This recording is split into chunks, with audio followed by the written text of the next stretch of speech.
C'était pourtant si prometteur. Le film est d'abord sorti aux États-Unis sur Netflix en décembre 2023 et c'est cette semaine qu'il sort au cinéma en France. Et aux États-Unis, il a eu plein de critiques hyper élogieuses. Après tout, l'histoire en elle-même est très prometteuse. Dans May December, on suit une actrice qui est interprétée par Nathalie Portman, donc déjà un beau nom sur l'affiche, qui part à la rencontre de celle qu'elle va incarner dans un futur film, une femme qui a passionné la presse à scandale 20 ans auparavant car elle a eu une relation avec son élève.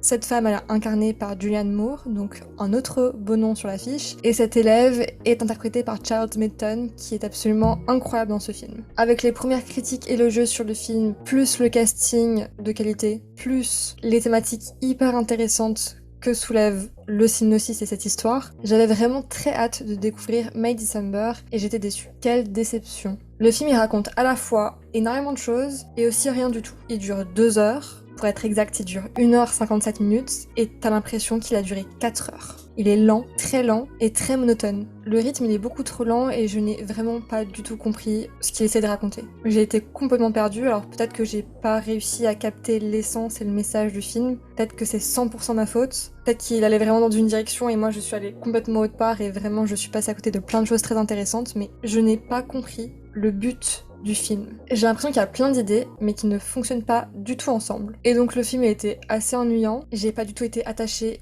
émotionnellement parlant à aucun des personnages, je n'ai compris aucun des personnages, j'ai l'impression de n'avoir absolument rien compris à ce film, et d'avoir vraiment été témoin et spectatrice du strict minimum de ce que l'histoire voulait raconter. Et pourtant il a duré 2 heures, donc il y avait quand même la matière à ce qu'il raconte beaucoup plus de choses et que ce soit beaucoup mieux mis en scène. J'ai l'impression que rien n'était cohérent et pensé véritablement, et ça reste très en surface dans tous les choix de mise en scène, de musique, de scène, de storytelling, de répliques, d'intrigues, de personnages. Je serais très curieuse de savoir votre avis si vous regardez My December parce que pour le coup j'ai vraiment l'impression d'avoir pris un autre chemin que la direction que j'étais supposée prendre. Je sais pas comment l'expliquer, mais j'ai été perdue sur le but de ce film. Le film, il est très décevant, parce qu'il était tellement prometteur. En fait, si on sait pas que l'histoire est inspirée d'une réelle affaire dont je vous parlerai dans la partie avec spoiler, je me demande vraiment quel point de vue on adopte en commençant à regarder ce film, parce que je le trouve vraiment pas clair dès le départ. Je trouve que dès le départ, il n'y a absolument rien qui est fait pour que le spectateur accroche à l'histoire. On rentre dans un film et on sait même pas ce qu'on regarde, ou même où il va nous emmener. J'ai juste l'impression que le film il a voulu trop en faire et que ça a eu pour conséquence de donner l'impression de ne rien faire. Je vais vous parler un peu plus de ce film et de l'histoire aussi qui l'a inspiré car c'est très important pour la suite de ma vidéo. May December, c'est avant tout inspiré d'une histoire vraie, celle de Mary Kay Letourneau. C'était une professeure américaine qui, à l'âge de 34 ans, est tombée enceinte de son jeune élève, Vili Fualao, qui était lui âgé de seulement 12 ans. 12 ans. 34 ans. 12 ans.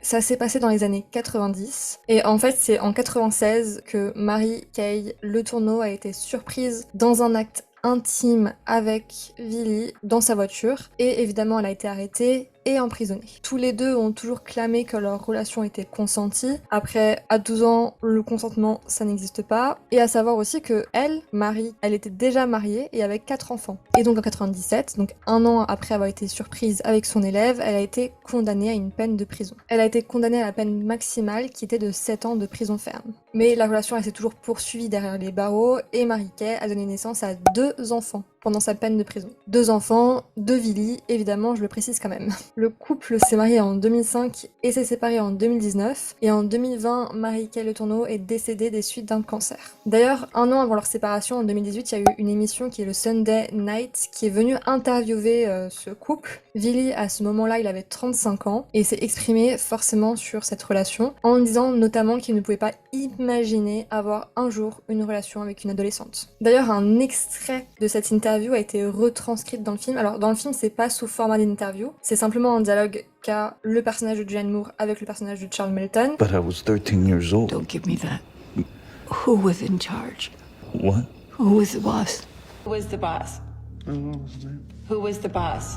What? Who was the boss back? Le film s'inspire très très fortement de cette histoire. On a les mêmes détails en fait. Que ce soit ce dialogue-là, que ce soit le fait que le personnage de Julianne Moore a aussi une famille avant sa liaison avec Joe, qui est donc le personnage interprété par Charles Melton, qui était aussi son élève. Enfin, il y a beaucoup de similitudes, c'est pas simplement inspiré de loin, c'est vraiment très très inspiré. Même le fait que c'est fait scandale, que c'est fait la couverture des journaux, qu'elle a été enceinte pendant son incarcération, voilà, plein de petites choses comme ça qui font qu'il y a un parallèle qui doit se faire entre la réalité et la fiction. Je vous le dis ça maintenant parce que je vous en parlais plus tard, notamment par rapport à la réaction qu'a eu Villy face à ce film, qu'il a pas trop apprécié, mais je vous en parlerai plus tard et je vous expliquerai pourquoi ça pose quand même un gros problème. Le film il traite donc du sujet tabou des abus sur mineurs, il parle aussi de l'emprise et des relations prédatrices. Et le pari n'est pas réussi.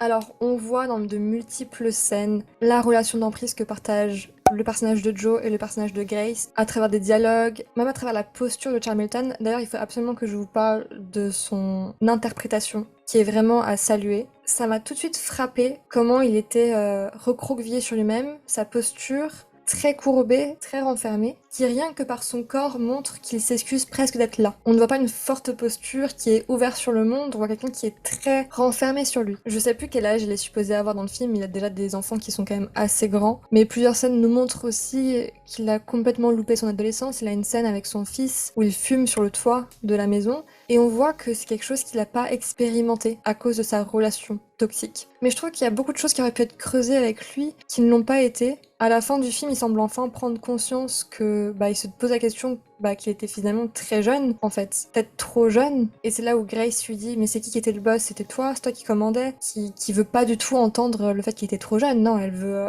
le faire prendre des responsabilités qu'il ne devrait pas avoir parce que c'était un enfant. Elle le fait aussi à plusieurs moments dans le film, où quand elle parle avec l'actrice, le personnage de Natalie Portman, elle lui dit à un moment qu'il était plus mature pour son âge, que c'était lui l'homme de la maison. Elle l'infantilise pas du tout et surtout montre aux autres que non, ce n'était pas tant que ça un enfant. Il était très mature, il avait beaucoup de responsabilités, c'était lui qui venait la chercher, pas elle. Comme si elle l'avait plutôt subi et que c'était pas une dynamique qui était si anormale que ça. Elle évite complètement la responsabilité de se dire que elle c'était une adulte. Et de la même manière, je trouve que la relation qu'elle a avec ses enfants de son premier mariage et ses enfants de son second mariage, donc, n'ont pas été profondément exploités. Ça aurait pu être très intéressant, j'aurais bien aimé en voir beaucoup plus. On voit juste une scène où l'une de ses filles fait des essais de robe et elle lui fait des remarques totalement déplacées sur son corps, très passif-agressive, et c'est très révélateur de la personnalité, du caractère du personnage de Julianne Moore. Mais tout ça, c'est des petites scènes qui nous introduisent un peu qui elle est, mais on va jamais plus loin, plus profondément pour comprendre le pourquoi du comment et pour comprendre aussi comment ça affecte profondément l'entourage. On n'a pas de résolution non plus à ça, pas vraiment. La dynamique entre Grace et Elizabeth, pareil, je la comprends pas trop. Je sais pas trop quel jeu elles jouent, les deux.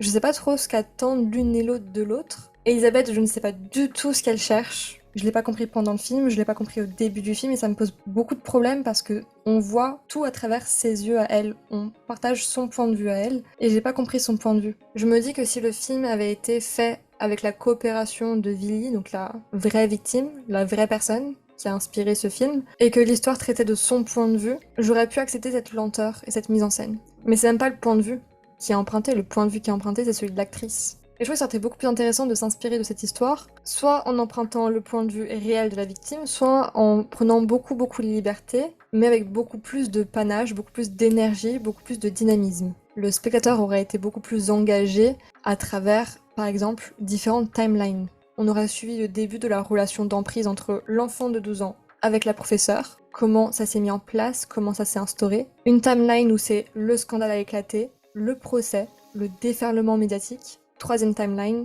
la vie d'adulte, pour lui. Et la libération de son emprise, et sa séparation, ou en tout cas le moment où il commence à percuter qu'en fait, il était trop jeune. Et que non, ce n'était pas normal. Là, on voit juste un film où il ne se passe pas grand-chose. Et franchement, pour le genre de film que c'est, je comprends complètement que la vraie victime de cette histoire, Villy, n'ait pas du tout apprécié ce film. Il a dit qu'il n'avait pas donné son accord, ni avoir été même contacté pour faire ce film. Il avait même dit qu'il aurait pu travailler avec eux pour faire un bon film représentatif de ce qu'était son expérience, mais qu'ils ont, je cite, préféré voler l'histoire originale. Et il s'est senti offensé car ce projet, c'est son histoire et il la vit encore. Le scénariste et réalisateur s'était défendu d'avoir voulu faire un film sur l'affaire Le Tourneau, mais a reconnu s'en être servi comme inspiration. Il a dit que c'était pas les mêmes détails et que l'histoire a simplement servi de point de départ. Je trouve qu'il est clairement de mauvaise foi. Et pour revenir sur le manque de considération pour Vili, c'est quand même quelque chose qui revient très souvent dans l'industrie cinématographique. Le manque d'appréciation et même de respect qu'a l'industrie pour les réelles victimes de ce genre d'affaires. L'affaire Marie-Kay Le Tourneau a tellement servi d'inspiration que c'est indéniable